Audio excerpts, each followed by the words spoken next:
내 아들아, 너는 내 지혜의 주의를 기울이고 내 명철에 너의 귀를 기울여서 분별력을 간직하고 내 입술로 지식을 굳게 지켜라. 음행하는 여자의 입술에서는 꿀이 떨어지고 그 말은 기름보다 매끄럽지만 그것이 나중에는 쑥처럼 쓰고 두 날을 가진 칼처럼 날카롭다. 그 여자의 발은 죽을 곳으로 내려가고 그 여자의 걸음은 스올로 치닫는다. 그 여자는 생명의 길을 지키지 못하며 그 길이 불안정해도 그것을 깨닫지 못한다. 내 아들아, 이제 너희는 내 말을 잘 들어라. 내가 하는 말에서 벗어나지 말아라. 내 길에서 그 여자를 멀리 떨어져 있게 하여라. 그 여자의 집문 가까이에도 가지 말아라. 그렇지 않으면 네 영예가 다른 사람에게 넘어가고 네 아까운 세월을 포악자들에게 빼앗길 것이다. 다른 사람이 네 재산으로 배를 불리고 네가 수고한 것이 남의 집으로 돌아갈 것이다. 마침내 내 몸과 육체를 망친 뒤에 내 종말이 올 때야 한탄하며 말하기를 내가 어찌하여 훈계를 싫어하였던가? 내가 어찌하여 책망을 멸시하였던가? 내가 스승에게 순종하지 않고 나를 가르쳐 주신 분에게 귀를 기울이지 않고 있다가 온 회중이 보는 앞에서 이런 처절한 재난을 당하는구나 할 것이다. 너는 내 우물의 물을 마시고 내 샘에서 솟아나는 물을 마셔라. 어찌하여 내 샘물을 바깥으로 흘러보내며 그 물줄기를 거리로 흘러보내려느냐? 그 물은 너 혼자만의 것으로 삼고 다른 사람들과 나누지 말아라. 내 샘이 복된 줄 알고 내가 젊어서 맞은 아내와 더불어 즐거워하여라. 아내는 사랑스러운 암사슴, 아름다운 암노루. 그의 품을 언제나 만족스럽게 생각하고 그의 사랑을 언제나 사모하여라. 내 아들아, 어찌하여 음행하는 여자를 사모하며 부정한 여자의 가슴을 껴안겠느냐? 주님의 눈은 사람의 길을 지켜보시며 그 모든 길을 살펴보신다.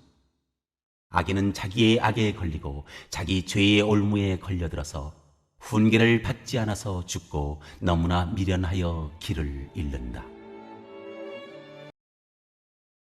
친구여, 내 지혜에 주목하고 내 생각을 명심해서 들어라. 그러면 네가 건전한 판단력을 얻고 곤경에 빠지지 않게 될 것이다. 유혹하는 여자의 입술은 너무나 달콤하고 그 나긋나긋한 말은 너무나 감미롭다. 그러나 머지않아 그 여자는 네 입속에 자갈이 될 것이다. 네 창자를 아프게 하고 네 심장에 상처를 입힐 것이다.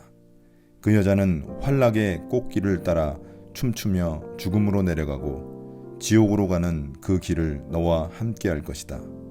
그 여자는 참된 삶을 전혀 알지 못하니 자기가 누구인지 어디로 가는지도 모른다. 그러니 친구여, 내 말을 잘 듣고 가벼이 여기지 마라. 그런 여자를 멀리하고 그 근처에 얼씬도 하지 마라. 네 멋진 인생을 허비하지 마라. 냉혹한 자들 사이에서 귀중한 인생을 낭비하지 마라.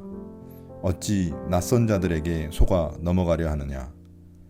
네 인생에 관심도 없는 자들에게 이용당하려 하느냐? 너는 후회 가득한 인생을 마감하며 죄와 뼈만 남은 채 이렇게 말하고 싶지 않을 것이다.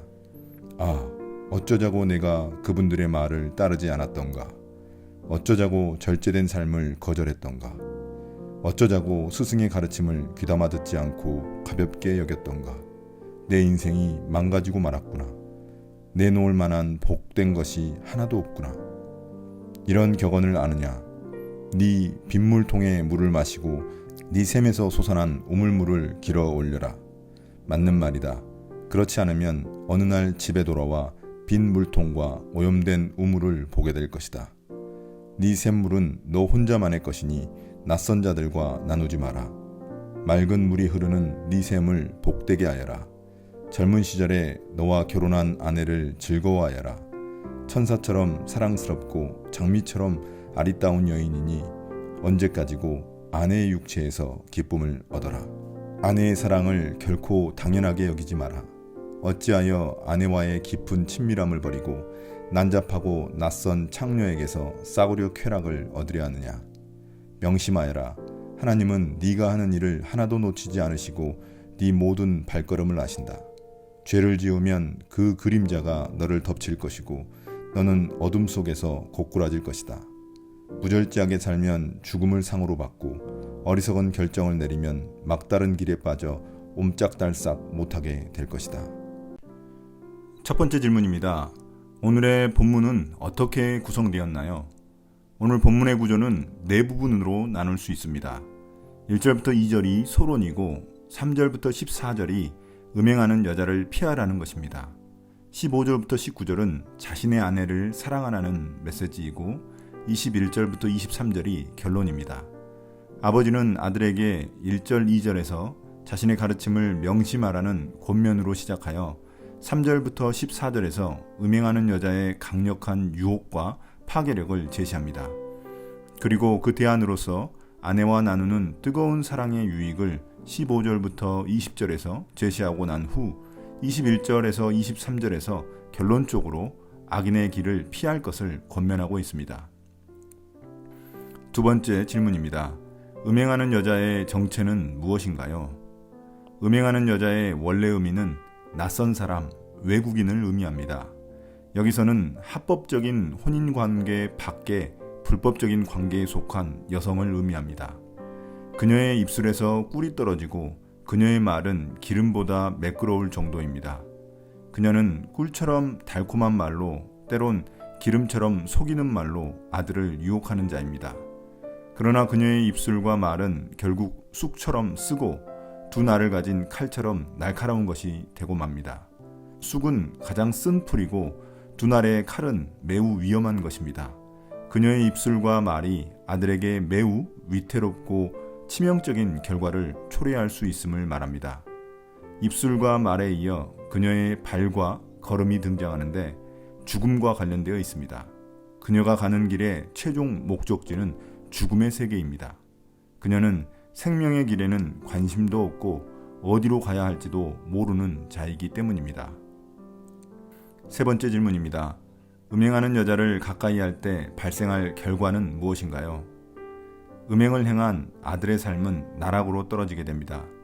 그는 자신의 영예와 세월 그리고 재산을 빼앗길 것입니다.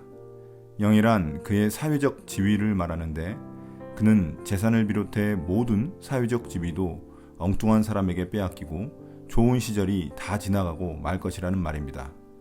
심지어 그는 몸과 마음의 건강도 다 잃고 난 후에야 그를 훈계하던 스승의 가르침을 따르지 않았던 것을 후회하게 될 것입니다. 그는 모든 것을 잃었을 뿐만 아니라 사람들 앞에서 치욕도 당하게 될 것입니다. 훈계를 무시한 대가를 톡톡히 치르게 되는 것입니다. 네 번째 질문입니다. 음행하는 여자를 멀리할 수 있는 방법은 무엇일까요?